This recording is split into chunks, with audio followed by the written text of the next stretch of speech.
wonder about the origins of all organisms?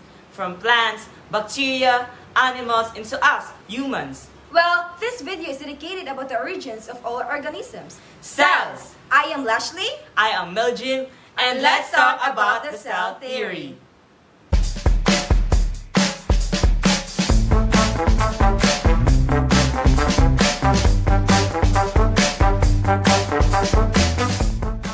The discovery of cells was made possible by the development of the microscope in the 17th century.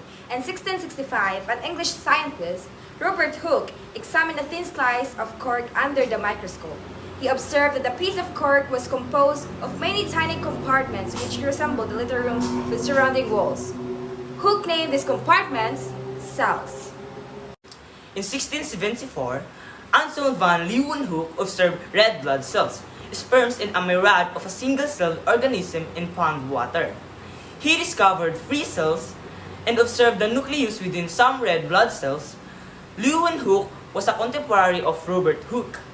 He had more success in living cells and action despite his smaller, simpler, handled microscopes. Over the next 200 years, another scientist named Robert Brown made general conclusion in 1831. He discovered the nucleus and theorized the structure is a fundamental and constant component of the cell. In 1835, a French biologist named Félix Dujardin found out that living cells contain an internal substance, not knowing exactly what this substance was. Dujardin gave it the name sarcome. It is a Bohemian physiologist, John Evangelista Porqueni, who made a thorough investigation of this internal material.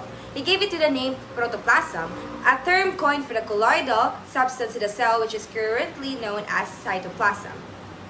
In 1838, Matthias Schleden, a German botanist, started that all plants are composed of cells. After him, in 1839, Theodor Schwann, a German zoologist, concluded that all animals are composed of cells. Jointly, Schleden and Schwann came up with the theory that all living things are composed of cells. 20 years later, in 1858, a German biologist, Rudolf Virchow, theorized that all living cells come from pre-existing living cells. His conclusion arose from observing dividing cells while he was at work. These observations become the major components of the cell theory that states, First, all living things are composed of one or more cells and cell products. second, all living organisms come from the other living cells by the process of cell division. And lastly, cells are the basic units of structure and the function of an organism. And that concludes the cell theory. And the next is Cell types.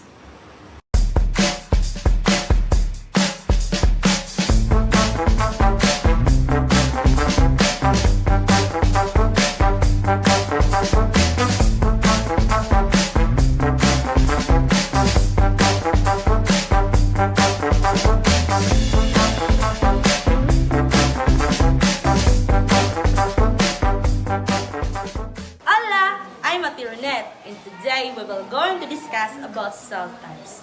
In the world of biology, cells are the building blocks of life, and they come into two distinct types, which are the prokaryotic cells and the eukaryotic cells. Prokaryotic cells are simple single organelles without a nucleus. They include bacteria and archaea. These cells are less complex structure and lack membrane-bound organelles. Examples of prokaryotic cells are archaea species like methanogens. While, in the other hand, we have the eukaryotic cells. Eukaryotic cells are more complex, found in organisms like plants, animals, fungi, and protists. Their cells includes a nuclear envelope contains a various membrane-bound organelles. Examples of eukaryotic cells are human cells, plant cells, animal cells, and fungal cells. And now, let's move on to the cell structures.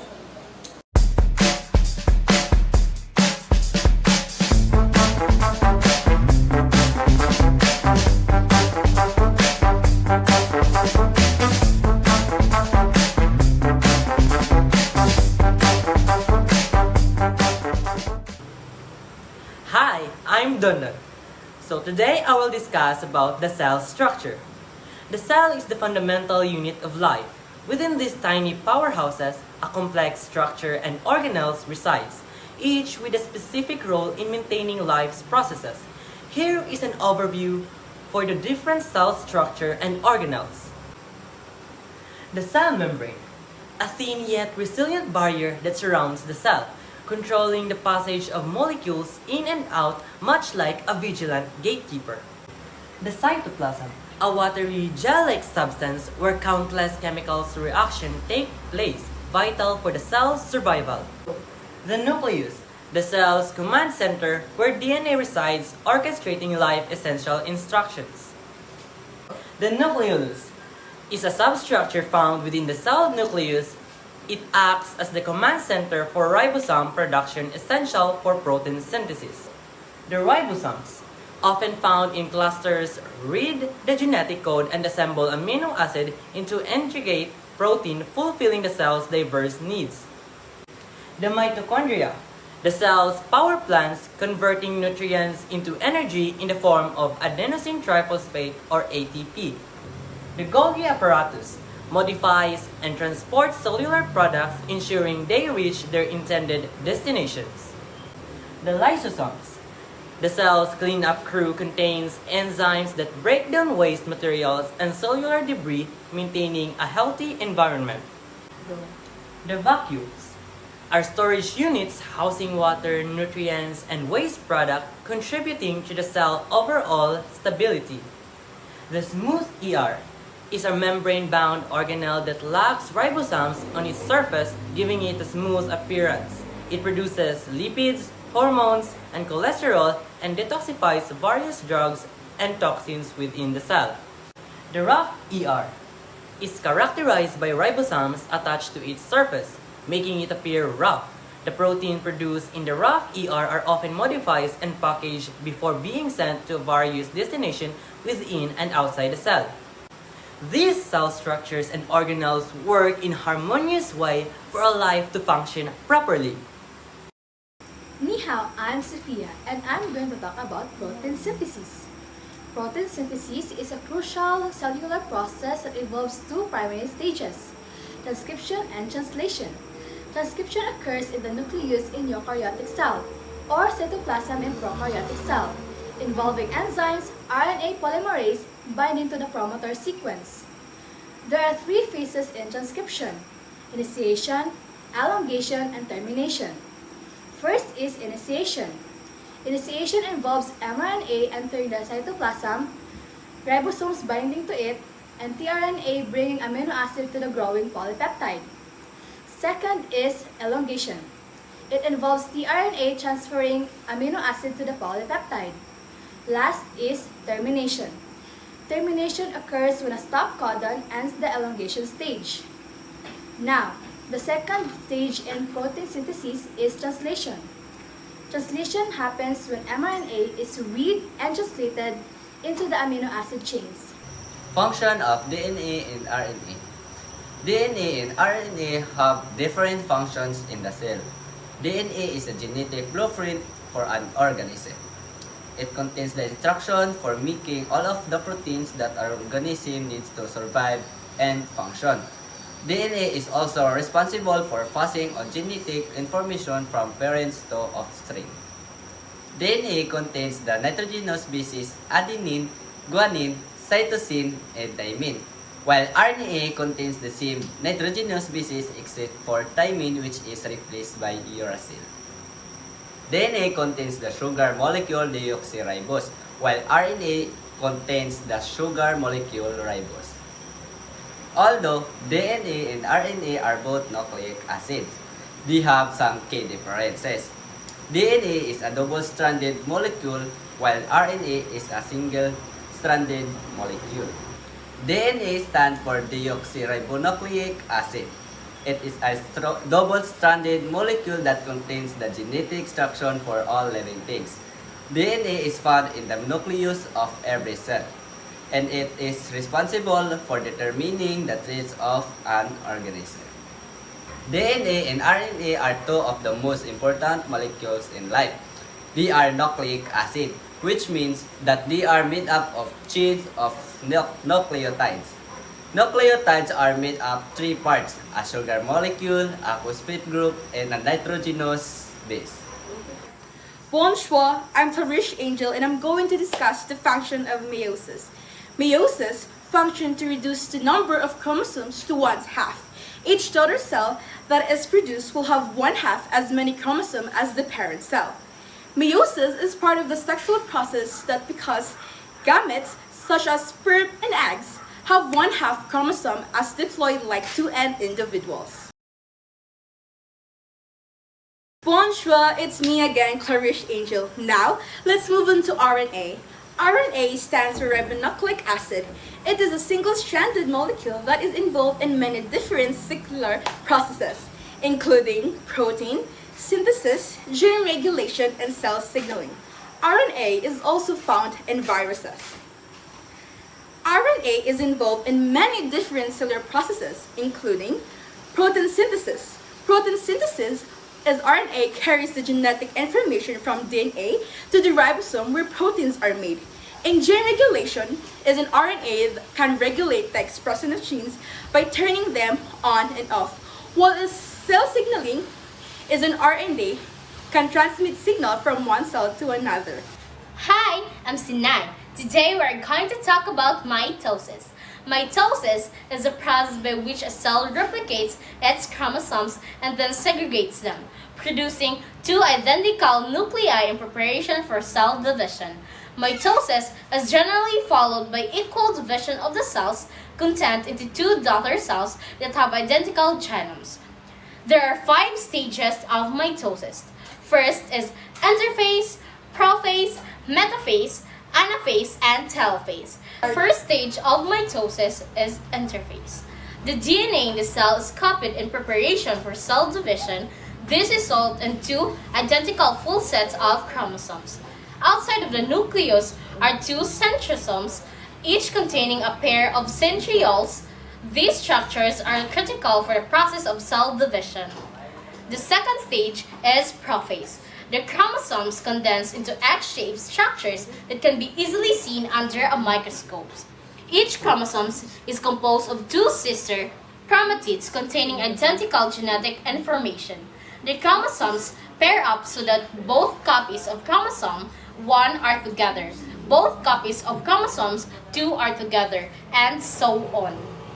At the end of prophase, the membrane around the nucleus in the cell dissolves away, releasing the chromosomes. The mitotic spindle, consisting of the microtubules and other proteins, extends across the cell between the centrioles as they move to opposite poles of the cell. Stage 3. Metaphase. The chromosomes line up neatly end-to-end along the central equator of the cell. The centrioles are now at opposite poles of the cell with the mitotic spindle fibers extending from them. Stage 4. Anaphase. The sister chromatids are then pulled apart by mitotic spindle, which pulls one chromatid to one pole and the other chromatid to the opposite pole. In addition, we have cytokinesis. Cytokinesis is the physical process that finally split the parent cell into 2 identical daughter cells. During cytokinesis, the cell membrane pinches in at the cell equator, forming a cleft called the cleavage furrow. Good day everyone, I am Gab, and today I will tackle all about cancer cells. As we all know, we are made of trillions of cells. Do you know that our body frequently makes cells? In fact, every day we lose billions of cells and our bodies replace them with new ones. This process is called cell turnover. Cell turnover is essential for maintaining health and well-being. It allows the body to repair damage, fight infection, and grow. By the means of creating frequent cells, there are positive and negative factors for this. The positive factors include repairing damage to the organism, fights infection, maintains growth, and maintains homeostasis. The negative factors for this are increased risk of autoimmune diseases, increased risk of aging, and potentially the creation of cancer cells. These negative factors are caused by the frequent creation of cells that, if disrupted, it will lead to diseases, tumors, and cancer cells. Cancer cells are caused by changes to the DNA in a cell. They invade and destroy nearby tissues and spread to other parts of the body. These changes can be caused by a variety of factors, which includes exposure to UV lights, to carcinogens such as tobacco, toxins, and many more. The positive factors of cell turnover includes the repairing of damage, fights infection, growth, and the maintaining of homeostasis. However, there are negative sides of this, and this includes the increased risk of autoimmune diseases, increased risk of aging, and cancer cells. These negative factors are caused by the frequent creation of cells that, if disrupted, it will lead to diseases, tumors, and the creation of cancer cells. Cancer cells are caused by the changes of the DNA in a cell. They invade and destroy nearby tissues and spread to other parts of the body. These changes can be caused by a variety of factors, and this includes exposure to carcinogens such as tobacco, toxins, and UV rays, and also by inherited genetic mutations. Once a cell has become cancerous, it can no longer be controlled by the body's normal regulatory mechanisms. This means that cancer cells can continue to grow and divide even when the body does not need new cells. Cancer is a serious damage, but it is treatable in many cases. Treatment options may include surgery, radiation therapy, chemotherapy, and lastly, immunotherapy. Thank you. Biomolecules are the most essential organic molecules which are involved in the maintenance of metabolic process of living organisms. They range from small molecules such as primary and secondary metabolites and hormones to large macromolecules like proteins, nucleic acids, carbohydrates, lipids, and many more.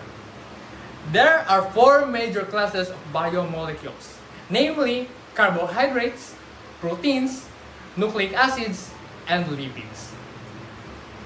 Third is nucleic acids.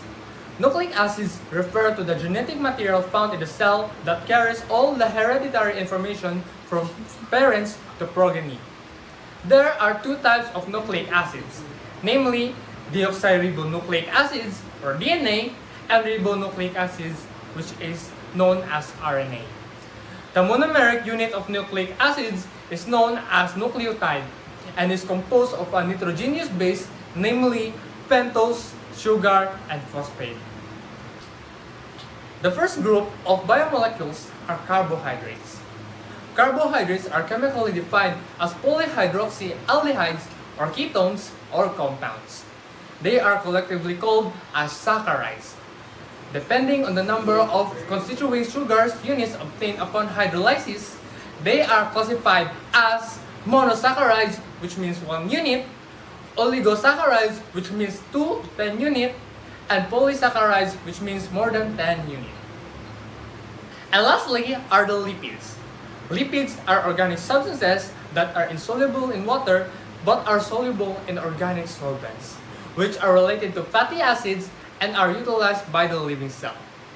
This includes fats, waxes, sterols, fat-soluble vitamins, mono, di, or triglycerides, phospholipids, and etc. Unlike carbohydrates, proteins, and nucleic acids, lipids are not polymeric molecules. Lipids play a great role in the cellular structures and are the chief source of energy.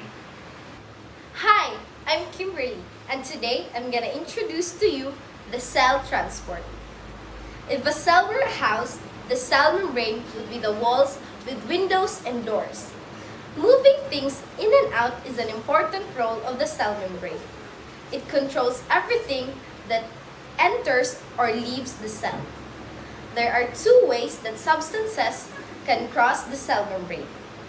First is the passive transport, which requires no energy at all. Second is the active transport, which requires energy. Hi, I'm Abby, and we're going to discuss about passive transport, Do you know what is passive transport? Passive transport is a type of cellular transport in which substances move down the respective concentration gradients. It means that the substances moves from an area of higher concentration to an area of lower concentration. There are three main types of passive transport. First, simple diffusion. Simple diffusion, this is the simplest form of transport and it does not require any energy from the cell. Simple diffusion occurs when molecules move from an area of high concentration to an area of low concentration. This is how oxygen and carbon dioxide move across the cell membrane. Second, osmosis. Osmosis is a type of simple diffusion that involves the movement of water across semi-permeable membrane. Water moves from an area of high water concentration to an area of low water concentration. This is how plants absorb water from the soil and how our kidneys filter waste products from our blood. Last, facilitated diffusion. Facilitated diffusion is similar to simple diffusion, but it requires the help of transport proteins. Transport proteins are embedded in the cell membrane, and they provide a channel for molecules to pass through. Facilitated diffusion also is used to transport membrane on their own, such as glucose and amino acids. Other substances require energy to cross a cell membrane, often because they are moving from an area of lower concentration to an area of higher concentration. The energy for active transport comes from an energy-carrying molecule called ATP or adenosine triphosphate. It may also require transport proteins such as carrier proteins which are embedded in the cell membrane. Hi, I'm Kat. Do you know what is exocytosis? Exocytosis is the process of releasing substances from the cells. This can include hormones, neurotransmitters, enzymes, and waste products. Exocytosis occurs when a vesicle containing these substances to be released fuses with the plasma membrane and releases its contents into the extracellular space.